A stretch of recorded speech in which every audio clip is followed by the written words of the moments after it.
Welcome to our Friday night class. Thanks for joining. Tonight's class is recorded and there will be a replay available. This is a fast project. We're going to learn a stitch to create what we named tulip chains. And what these are is they're a seed bead and super duo version of a daisy chain that looks more like tulips. And so I think it's a fun design with a lot of versatility and potential that can be made into a lot of different pieces of jewelry. So I'll go ahead and switch my camera and show you guys materials.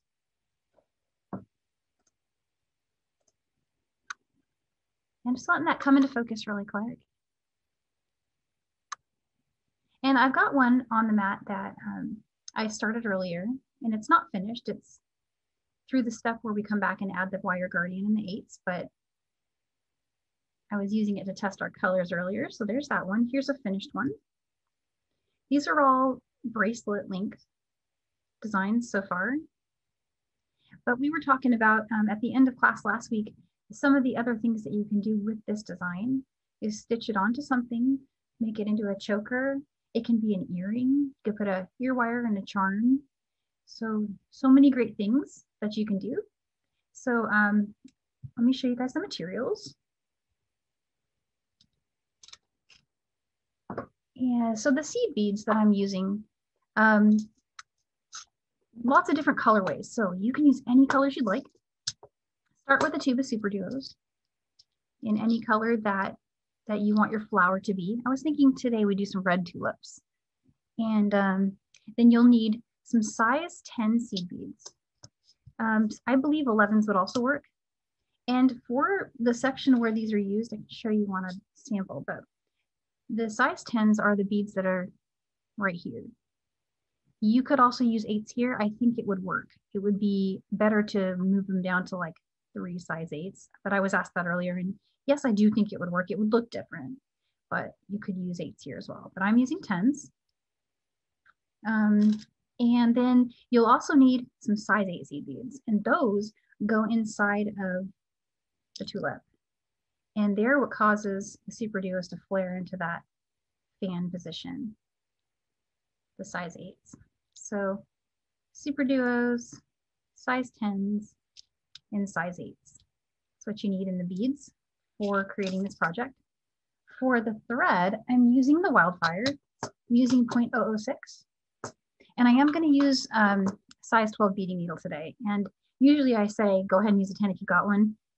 You can do that for this one too, but it's going to be a lot easier with a 12.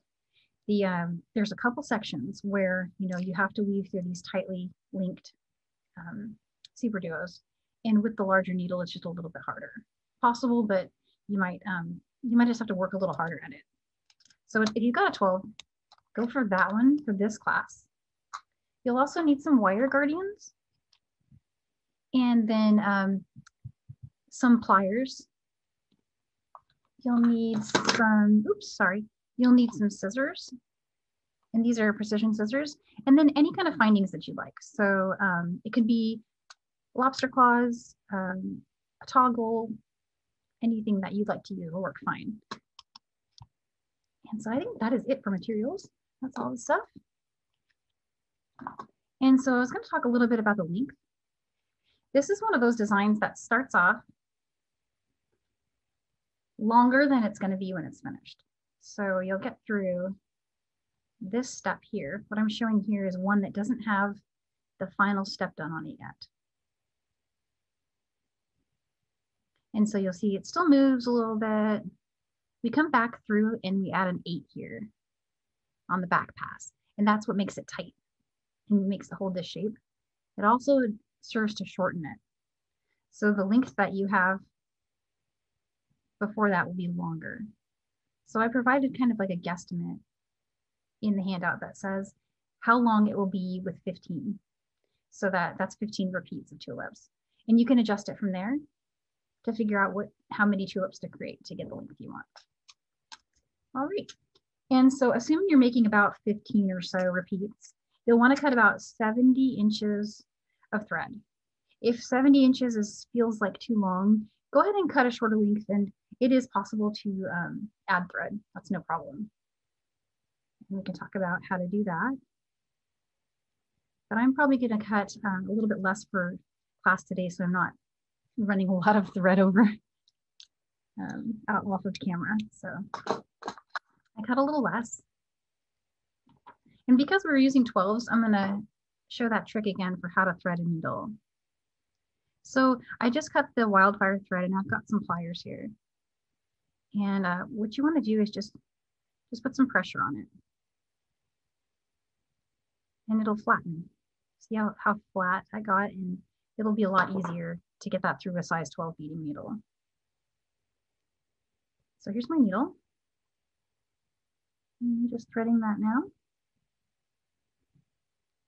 And fold over at a comfortable length. Since there's going to be a lot of thread, you might want to fold it over 12 inches or more, just so that you're not having to pull long lengths through. Okay, and I'm going to get my beads. I'll start with my 10s.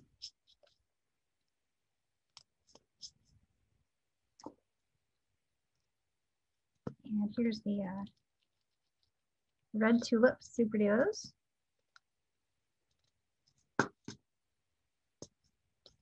And some size 8s. You don't need many of those, just a few. And you'll want to stop by putting a stop bead on the end. So how to do a stop bead is pick up one of the size 10s and run it down to about a 12-inch tail. And then, so this is the tail side, and this is the working side. Come back through it from the tail side. Oops. There we go. And so that'll create just a little bit of, I mean, you can still move it if you pull on it, but it will stop the beads from sliding off the end and make it just a little easier to get started. And so the next step is to pick up 5 of the size 10 beads.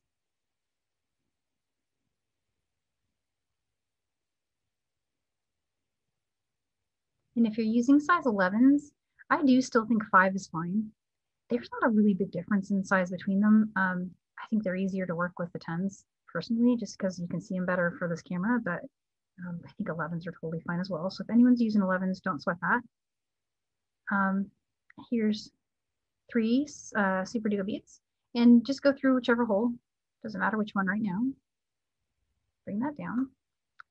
And so at this point, there's a little trick you can do to get your tension exactly right for when you start to add the next one and the next one. You don't want them to be, they're not going to be super tight until we do the next step. But you don't want them to be loose where there's a really big gap here. So what I do when I'm making these is I do a little gravity assist. And when I do this next turn, we're going to turn and go through the top hole with that Super Duo bead. I hold it up when I'm doing that. And I just let gravity help me out. So, and that gets even, more handy as you have more repeats on there, because there's a little bit more weight to pull it down. But now I'm just pinching it, I'm going to flatten it and pull. So see, now I've got no gap here. And by no means is it tight yet, but it's at least, connected. And when you make these turns to the Super Duos, they tend to lock the thread in from wiggling a little bit. So that's also kind of helpful. So I just picked up an 8. Sorry, I didn't mention that, but I just picked up a size 8 bead. And I'm exiting from the top hole of this Super Duo. And I'm just going to go through the next one's top hole. And I'm not worrying about which side it's on at the moment. It's going to correct itself.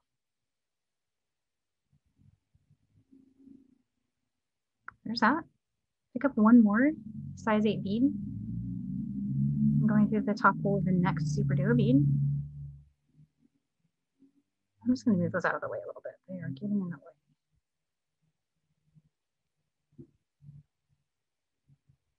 And when I do that, it's just going to move it right up next to the other one.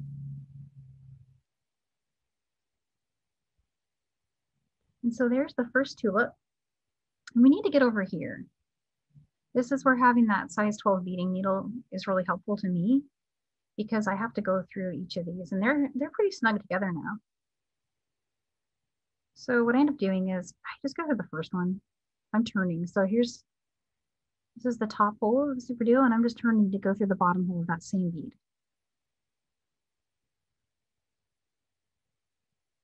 If it'll let you go through two, go for it. If it won't, go through the first one by itself. I'm usually able to get through two, and then I have to go through one by itself.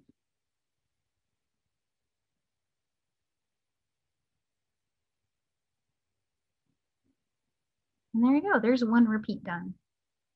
So we're just going to do that again a few more times. 5 size 10s. There's 3 super duos. And again, I'm using gravity to help me. I've kind of picked it up. And I'm turning first. So this is the bottom hole of the super duo. I'm turning and going through the top hole in the other direction.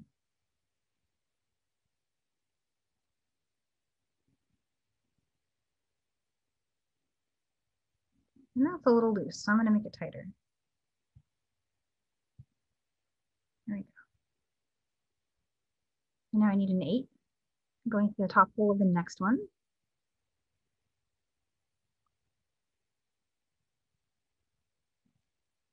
Here's another 8. And the top hole of the last one.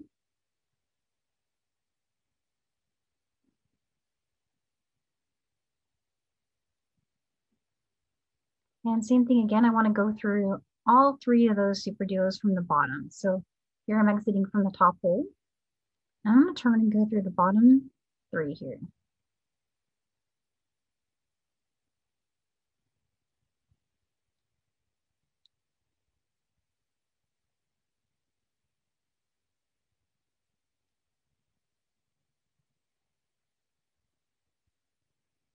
All right, and it'll already start to take that shape.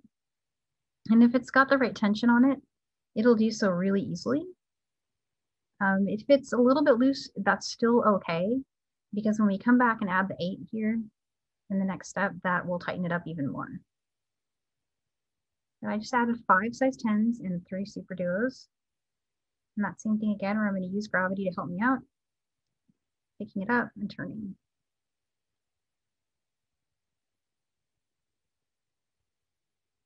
Grab another 8.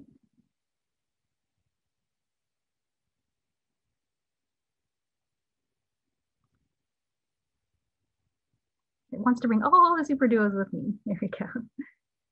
There we go. Here's another 8, going through the top hole of the next super duo bead.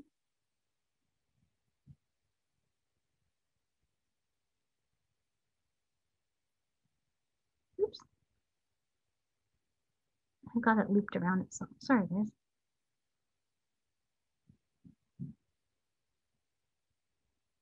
There we go. And same thing again, I want to go through the bottom hole now of all 3 of those. So I'm exiting from the top, and I want to turn and go through these 3.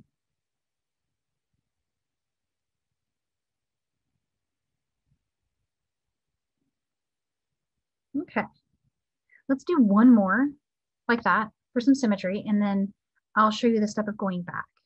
And then we'll have time to do that again from the beginning, I think. So there's 5. Here's 3.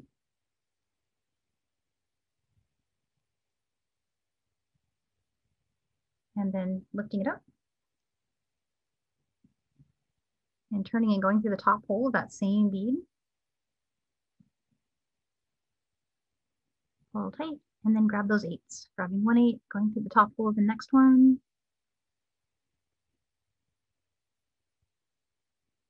One more 8.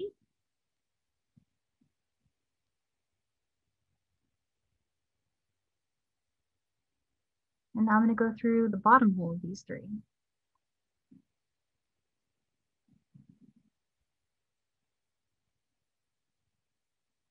Yeah, and I'm only able to get through 2 at a time. So there's the first 2 and going through that last one. Okay, and so if you're making a full length, if you're making it a bracelet, you would want to do that 15 times. And once you've done 15 of them, You'll need to grab 5 more of the size 10s.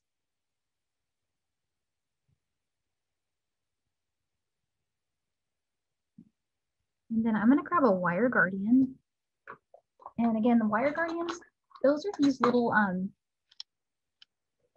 they say #1 on them, and they're in the Michaels wall over by the findings. But they're kind of a really handy item. I use them a lot for so many different things. I have an little open container here, so I'll keep that one for my showing people what the box looks like. Here's one. And so to create kind of like a little beautiful embellishment, and also to give you a wider, spot for the wire guardian to sit, I pick up another bead before going through the wire guardian. So another 10. I'm going through it, and then I'm going to go through the other side and pull tight. Now I get 1 more of the size 10s.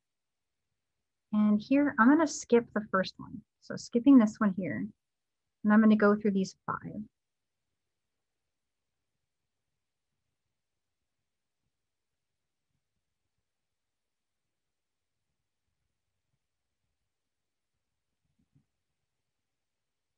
And so what you'll get is like a little side-by-side positioning of those 10s that we added there.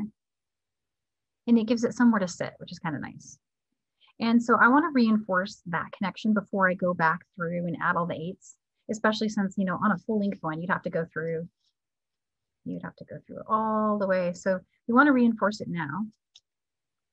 And turning through super duos is really hard. So what I do to get back up here is, do you see this little thread connection that's over our super duo from when we went from the top to the bottom hole?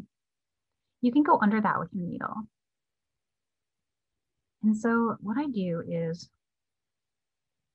and it's tight, so you gotta try not to poke yourself while doing it, which I did, but just kind of going under the thread bridge. And then come back up through all those beads again. So far I've gone through those first 5. And I want to go through the wire guardian again and the beads that are under it. It doesn't matter which side. There's one side, turning and going down through the other.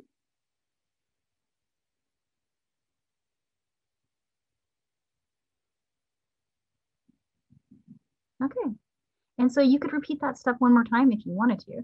You can go down through these 5, pick up that thread again, and come back up through.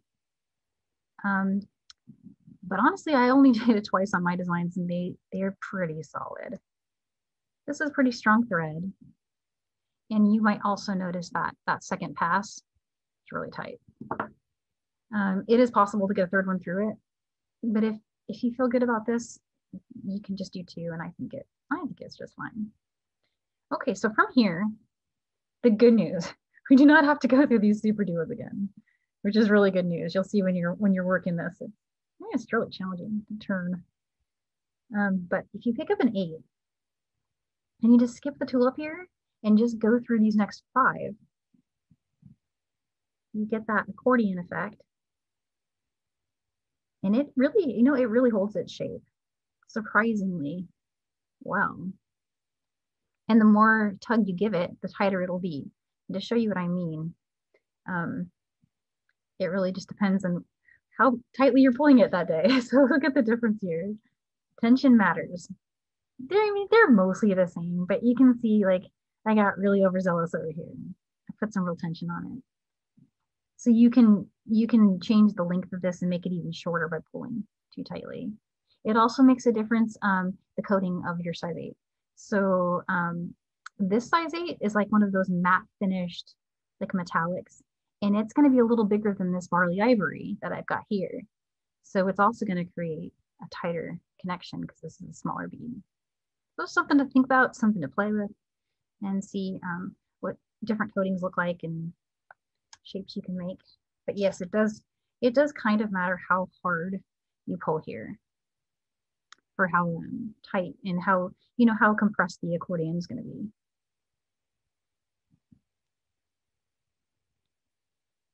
And yes, I did call it an accordion for you, Millie. I can hear you laughing somehow. I don't know how.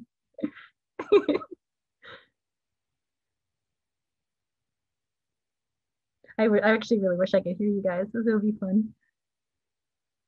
So I'm just going through these, I'm going through these next 5 here. I got that connection there. And again, I'm going to pull it kind of tight just so it matches what I did on the first one. But see, adding that 8, it gives it that pop that you see.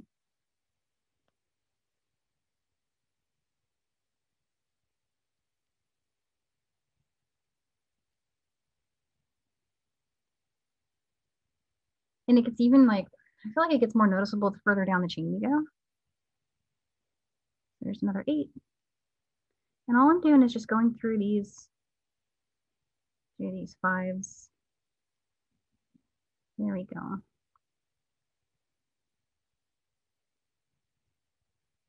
Okay, so I reached where my stop bead was. And see, look at how tight that got. And it got much shorter.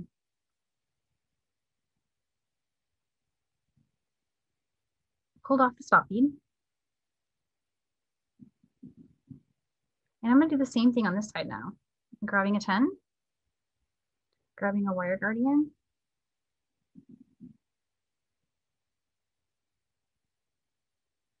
and I'm just going to go around the side. Now on this side we have another opportunity because we've got a tail that can be used to weave through one more time.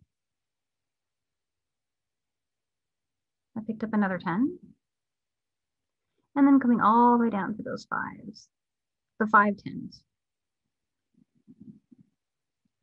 I like having the tail here because then I can tighten up with it. Kind of works. And so at this point you could switch to your tail thread, use it to go around, and then just weave in. I'll show what that looks like really quick. I'm gonna flatten this side.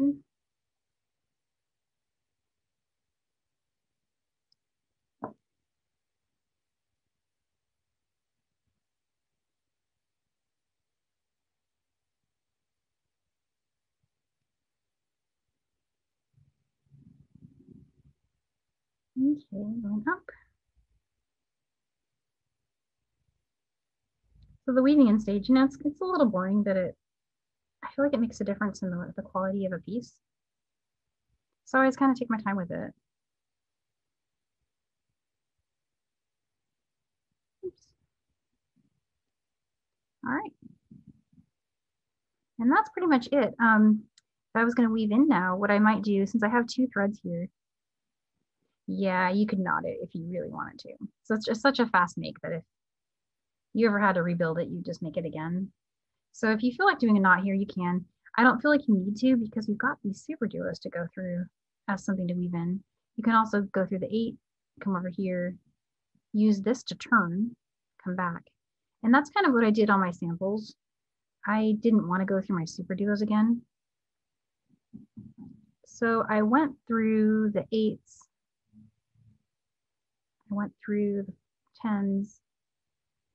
And then I just used, and then there was a lot more repeats to do this to on the others, the longer samples, but see, I'm going under that thread bridge that's on the super duo here. And then just turning around. I might even do that again on this one over here. And that'll give you a pretty tight connection and you won't have to tie a knot.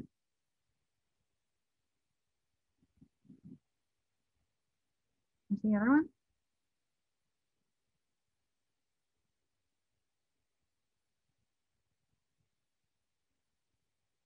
Yeah, so super fast, super easy design.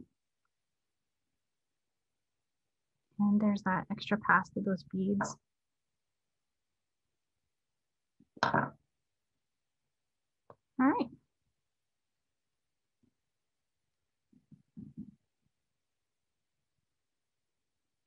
Okay, and now I'm gonna grab some scissors. They are here. I know they are. There. And this is the one I just finished weaving in. I'm gonna trim it by pushing down, pulling up. And then same thing with this side. I would do the same thing, weave it in, You could reinforce that again if you wanted to. But that's it in a nutshell. I'm thinking since it's really, really good timing, I can show that. I can show that all again, and then I have another sample that's a bit longer. We can work on that one. Hi, Danielle, it's Carmi. Hey. I'm monitoring the sidebar, and your regular beaters, they get it. They understand exactly what you're doing. But we have Great. some new people here tonight, and they've never seen the Super Duo. Oh, So okay. they're a little bit confused about top and the bottom of a two-hole bead. So when you demonstrate it this time, maybe just put a little more emphasis of where that Super Duo is sitting. Gotcha. Okay, yeah, that's good to know. And it's great. This is a great class for new beaters because I feel like we have some breathing room to really get more detailed, you know. So that's great. Actually, I already have enough super duos. What I need is thread. Where'd my thread go? Here it is. Okay, so the thread I'm using still it's the 0.006. It's the wildfire. And on a full length bracelet, we were saying in the handout to cut about 70 inches or so. I'm not cutting that much here now because I'm not doing a full length, but that's how much you would want if you were going to make one that had 15 tulips on it.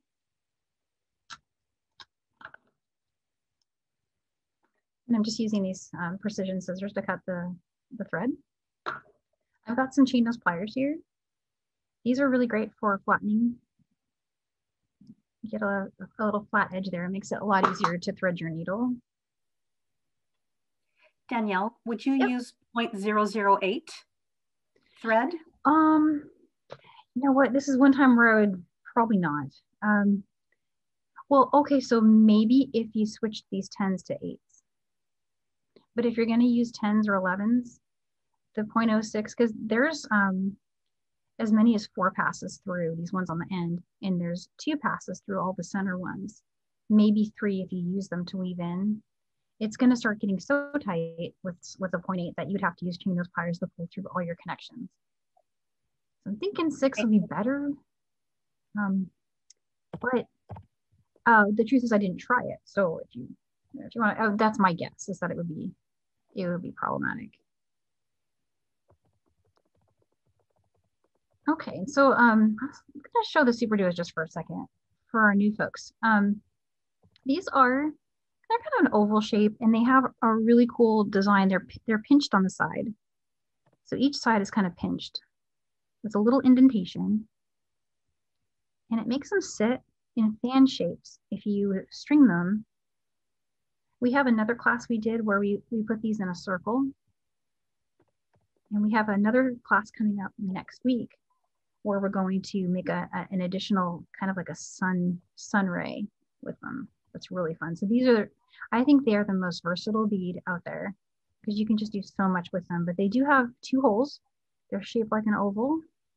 There's like an indentation, like a little pinch spot located around each of the holes.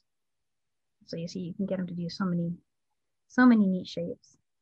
They also make it possible to do turns in your beadwork, which is really cool. So here whenever I say I'm stepping up or I'm turning, what I mean is I'm going through, see how I'm going through one hole here? I'm hoping that's clear, but so there's one hole. And then I turn and go through the top.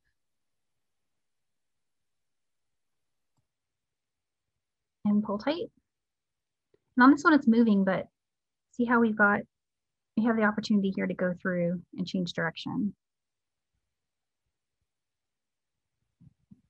So yeah, super versatile bead.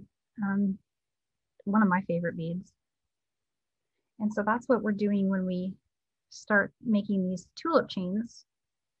What I'm doing first here is putting a stop bead on so that things will sit on my thread without falling off for those first few repeats. And to create a stop bead, you'd slide this down until you're about 12 inches from the bottom of your thread, and then come back through that same bead again.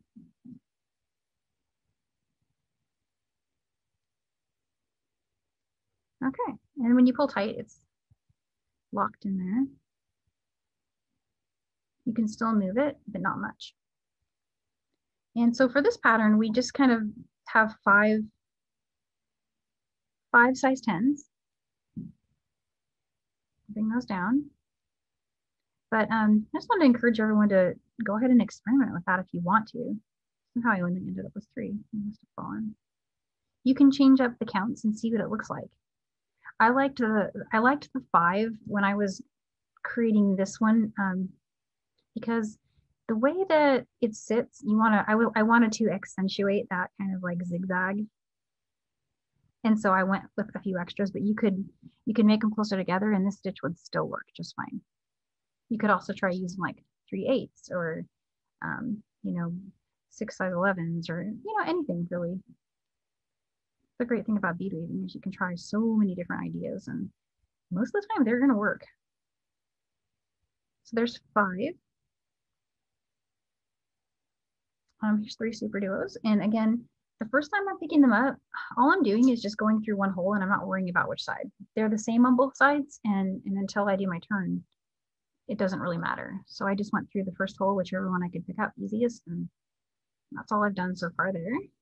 But in this step, using some help from gravity by picking it up, I'm turning through the top hole.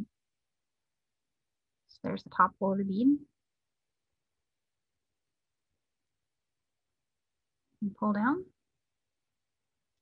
And that should lock right next to the former one. And now I'm going back in this direction, which is helpful for making this little tulip.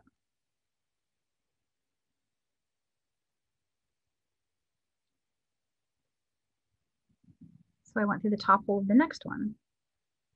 And here's a new size 8. Ooh, I've got some sunshine, guys. Let's make that go away. There we go.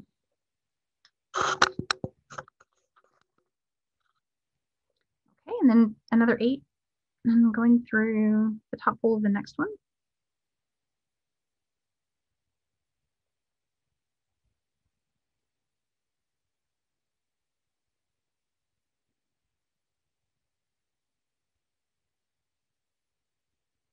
And so there's the first step.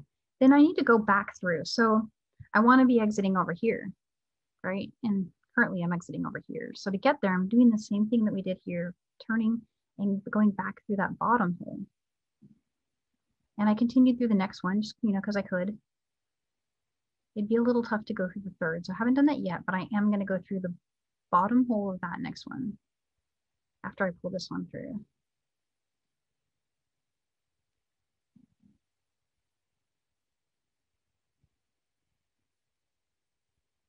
And there it is.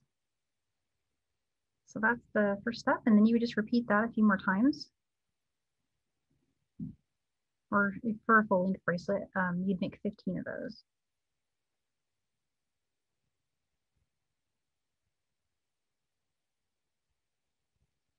Got 3 more. There's that gravity assist again.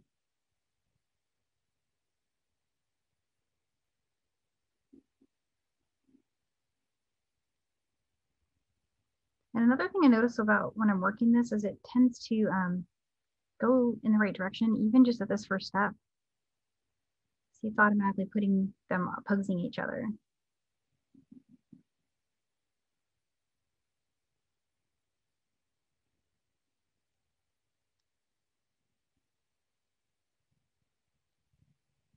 Through the next one, and then turn and go through the bottom hole here. Getting through as many as I can. I think it'll let me go through those 2.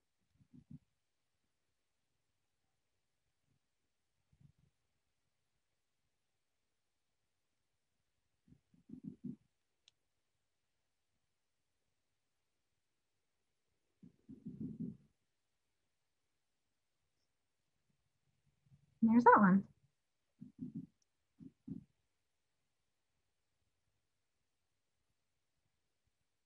And so 5 more. And so the many things this can become. I was looking at this design with a couple things in mind when I first started making it. I actually thought I was going to put more super duos up here. And I tried that, but it left you know, it left them open at the top, but it still looked really cool. So that's something else that you can try and see if you like the look of it. Maybe we can try it now and just see. I actually really enjoy just playing to see what, what happens if I do this, or what happens if I do that. And it's so cool. Some of the ideas that you can come up with just playing with your beads, just sit down and just let yourself not worry about what a pattern says. And so in this case, when I got to that spot, I felt like this was just too much open here and it didn't look as cool. But then later today, I had another idea. I was like, what if you put a crystal there? How cool would that be? The only tricky part is you'd have to get back there somehow. You'd have to travel. So you'd have to come back through here, go through these three, come up, turn, go through all those again in the bottom, and then you have to turn, come up here, add your crystal, come here, down. You could probably turn here and then continue. So that's an advanced thing you could think about if there's an advanced beater out there looking at what else can I do? It's not like a butterfly. It's, lots of great things you can do and try. I'm going to leave that there and just keep going and call it a butterfly in the pattern. Another thought I had just now was if you made this a different color, it would look like the center of the butterfly, and this could be its wings. And I also, so earlier today, I started getting ideas for what else this could, what other types of jewelry it could be. And of course, the natural idea would be to make a choker. So this is what I have toward a choker. And it is not finished, but it's something that I hope to finish soon. And I measured out based on these, I think you would need 35 tulips to make a choker that's about, I don't know, 14 to 14 and a half inches, depending on your tension. So your tension is going to make a really big difference when you start stitching it up. But the cool thing is if it's off by a little bit, you could always just like put a chain on it or a ribbon or some suede and tie that, at the back of the neck. You won't see it. So if you made even just 30 repeats, it'd be plenty, maybe even a little less. Just test it as you're going and see, hey, this is long enough now. I like it. But if I had to guess, I would say about 35.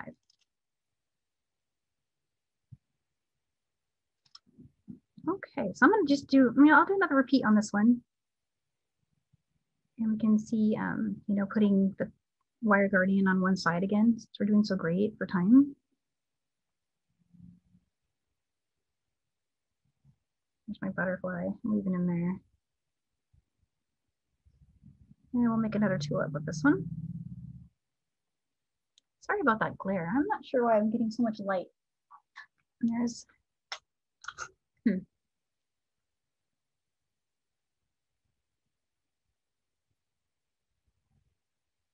Oops, I forgot my trick.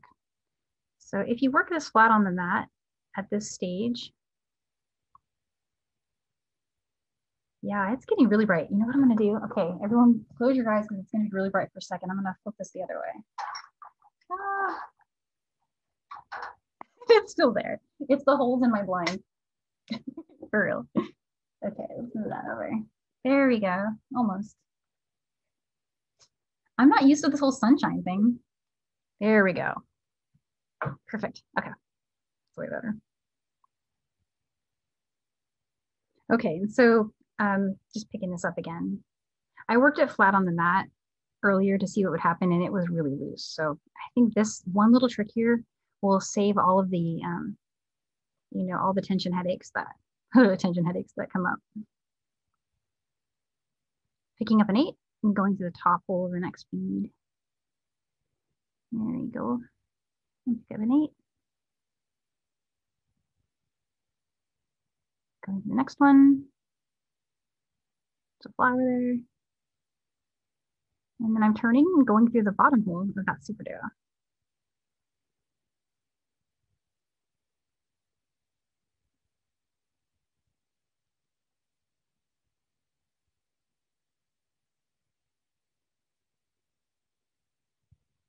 And there it is. Okay, and so I'm going to pick up 5 more of these. Plus one more because I'm going to go through the wire guardian. To one side here.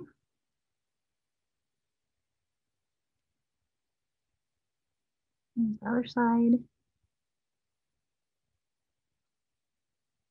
Another 10. Skipping that first one. And then just going to go through all those other 5 ones. 5 10s.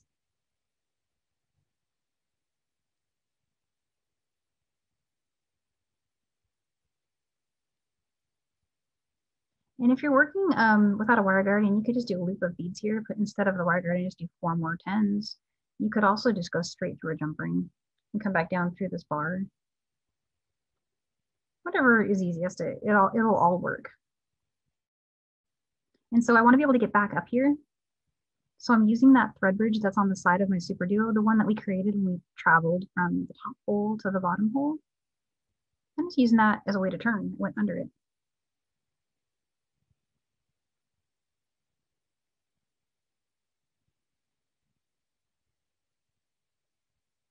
And I'm just going to come back up through all of those beads. And I've done a really good job of making it tight. So there we go.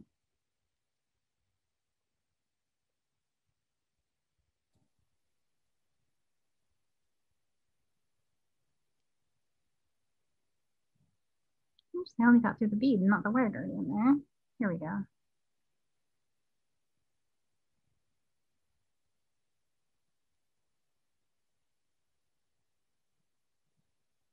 Going around the other side, come down through here.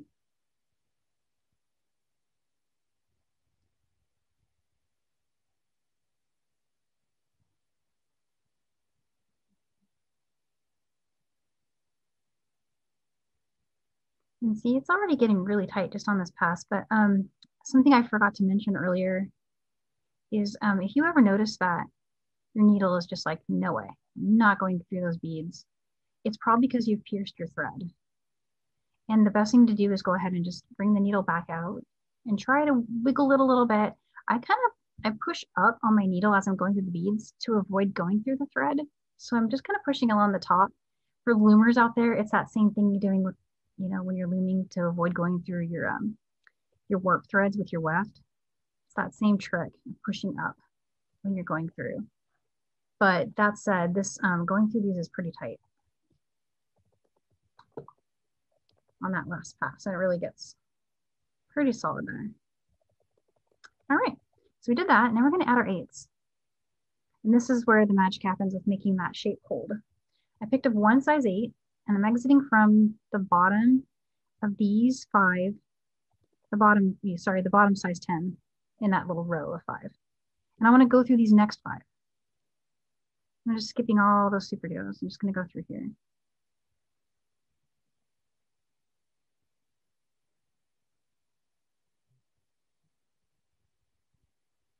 And when you do that, the 8 will sit at the bottom and it will cause that little shape to form. And the tighter you pull, the more scrunched up the like accordion or blinds or a zigzag will get. There goes that one. Another 8.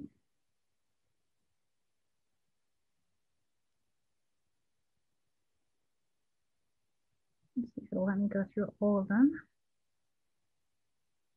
Yay. And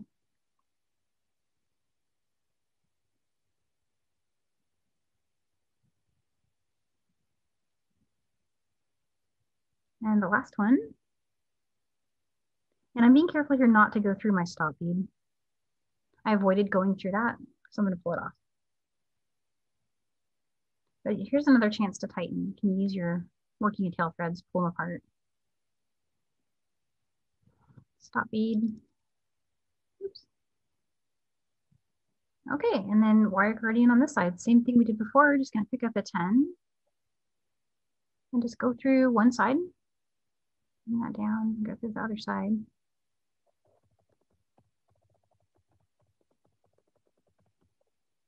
Oh, I like to, I always forget to mention this, but I like to pinch the 2 sides of the wire guardian to make it tighter and to keep the, I guess, kind of guide the thread into the well. The well is this top part of the wire guardian. It's easy to get your thread to sit in there if you do that. And here's another 10. I'm going to skip that first one and go through the next 5.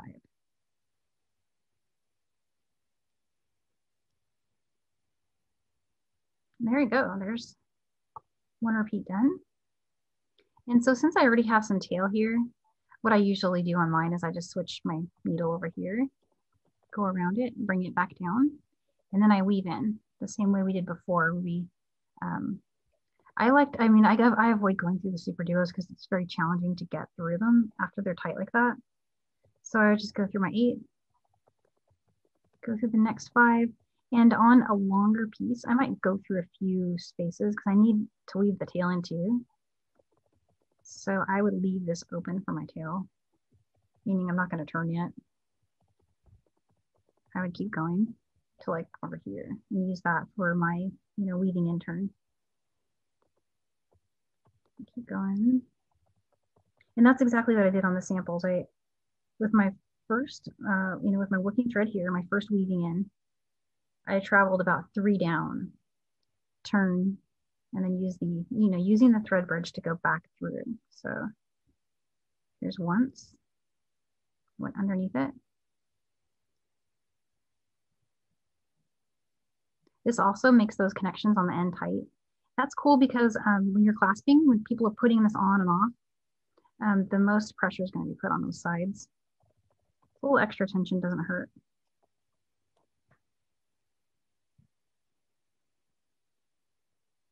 There's that. And then I'm just going to turn one more time.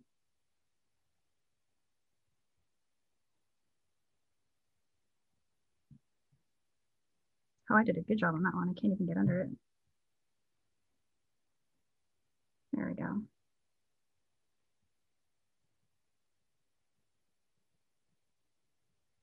One more trip through. And again, I'm kind of pushing up on my needle. That's why it's so bent. It's because I'm trying not to pierce the thread that's inside of those beads. Otherwise, I'll never get it through. Ah, yeah, this is where I would trim it. Pull tight. And so what I would do next here, looks like 348, yeah. I would do the same thing here. I would go around the wire guardian. Down here, I'd go through this 8, through these, and use that to turn, come back through, use that to turn, come back through and trim there. Do you guys want to see that? There is time. Danielle, it's Carmi. Hey. Because we do have some new people, they may not be familiar with the findings that you actually did use to wrap it up. Okay. Or maybe you had to add a little bit of wire if you were going to do the choker. Is that something you could demo in the rest of the time? Yeah, I could show it on, actually I have a finished one ready to go. So here's one that's all done, but it doesn't have any clasps on it yet. And you can use any clasp you want. What I have handy here is one of these finding packs. And it has all the jump rings you need, lobster claw. So it's just really handy to have around. It comes with different size jump rings. So if you're using this findings pack, what you'll see inside are some really smallish ones, some mediums, and some really big ones. For this dainty bracelet, I'm not going to use these really big ones. I'm going to stick with the small, and I'm going to make an adjustable chain by using a few of these. So you can add as many as you like. I'll probably just put on a few. And then I'm using the smaller, this is the smaller jump ring, the smallest one, to put my lobster claw on here. So here's my, sorry, I'm off camera over there. Sorry about that. That's going to be my adjustable chain. And this is going to be my connection over here. So for tools, I do have some tools I like for jump rings. And I like to use these kind of square nose, flat nose, square nose pliers. And then there's another called the bent chain nose pliers, where these are not required. You can easily do a jump ring without them, but I have developed a habit of really enjoying using these, because check out how easy this is. And so you can see what you're doing, because if you're using some regular chain nose pliers, you have to do this. And I know I'm off camera with my hand, but if you could see my wrist and what I'm doing with my wrist, it's not comfortable for me to do that. This is super comfy. See, this is just ergonomic.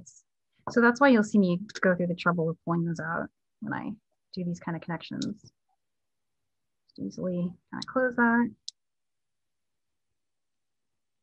And so there's that side on with the small jump ring.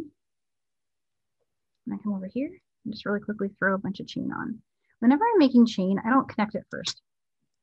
I'll lock one up, get that good click going. And what I'm doing is I'm actually bending them, working it back and forth until it's sealed. And you can even run your finger on it and see that there's no burring, and you know you've closed your jump ring really well. It also makes a really satisfying little clicking sound. You know you've got it. So again, I opened it laterally there. I'm gonna pick up that last one that I closed. Get my click. And I'm testing it. Yeah, it's good. There's another one. Pick up one of those. Got a little bit of a chain going. And alternatively, you could just add some nice, cable chain. And if you're trying to find online cable chain that will simulate this look, you'll need to get 5 or 6 millimeter cable chain. Here's my last one. I opened it, picking it up. I put it on the jump ring.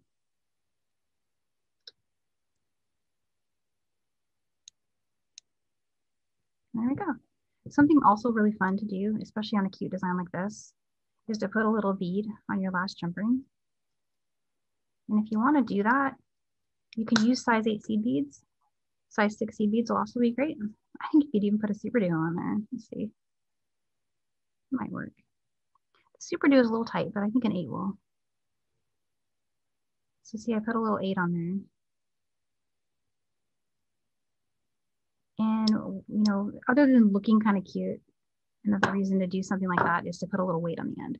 So then when you go to put on your bracelet, it's going to force the chain to come down. And it's just a very small amount of weight, but it makes a difference. So Danielle, the best thing about you adding this chain is if someone does want to make the choker and it's a little short, they can add a little bit more chain. But for anyone who's selling their jewelry, if you've got a large wrist customer, they'll use the chain, and the person with a smaller wrist will just use the chain as a dangle. Yeah, exactly. And that's something to think about when you're selling your work is I often create all adjustable closures like that. That way I can sell it to anybody who likes it. And it also makes it, just really fun. I think it looks nice.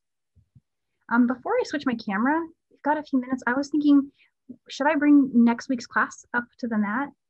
I think you should. Yeah, okay. Here's next week's class. And while we're talking super duos, this is an extension of what you can do. I wouldn't call this an advanced class because the thread path is really simple. You'll be shocked at how easy this is. It looks all complicated, but it wasn't. It was really easy to do. And I designed the thread path in a way that we avoid going through too many super duos at once, which is very handy if you're going to demo it live, let me tell you. But there's also 2 chain styles. So in the handout, we focus on just putting some cute chain here, which makes it fast and easy to demo and also easier to make a bunch of them.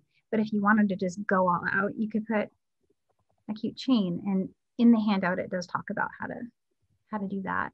If we could time a class next week, I'm hoping to at least walk through it once, but it's sketched out pretty nicely in the handout with some diagrams. So yeah, so there's that. And that color, everyone asked me, what is that color?